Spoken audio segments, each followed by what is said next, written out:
ఖమ్మం జిల్లా పిండిప్రోలు గ్రామంలో ఇందిరమ్మ ఇండ్ల లబ్ధిదారులు జాతీయ రహదారిపై రాస్తారోకో చేపట్టారు. అనంతరం మండల పరిషత్ కార్యాలయాన్ని ముట్టడించారు.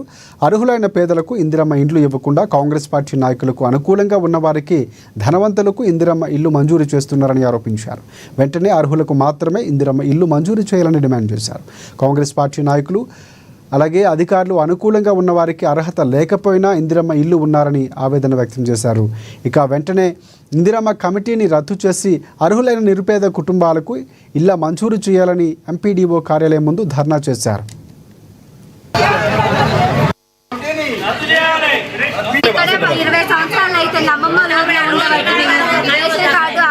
అన్ని ఉన్నాయి. మాకు పేరు ఇల్లు వచ్చిన పేరు తీసేశారు. ఇదేంటంటే మీరు టీఆర్ఎస్లను మాట్లాడుతున్నారు, మేము ఇయ్యమని చెప్తున్నారు. ఏంటి దాని కారణం ఏంటి? నా మొగుడికి ఒంట్లో మంచిగా లేదు, నాకు ఇద్దరు చిన్న పిల్లగాలు, ఏడు నుంచి వచ్చిందని అనేసి సార్ చెప్పాడా, పైనుంచి రామరెడ్డి ఏమని చెప్పాడా? ఇక్కడ కమిటీ ఇవ్వాలనుకొని ఇట్లా మమ్మల్ని ఇది చేస్తున్నారు. ఏంటి కారణం? మమ్మల్ని పేదవాళ్ళను ఏడు నుంచి ఉన్నోళ్ళు మేము రేపులు ఇల్లు మేమేం కావాలి? ఉన్నోళ్ళకి డాబా ఉన్నోళ్ళకి ఇస్తున్నారు, 5 ఎకరాలు ఉన్నోళ్ళకి ఇస్తున్నారు, మా రేపులు ఉన్నోళ్ళు ఇళ్ళకి ఏమి ఇట్లేదు. మా పరిస్థితి ఏంటి? మా బాధ ఏంటి?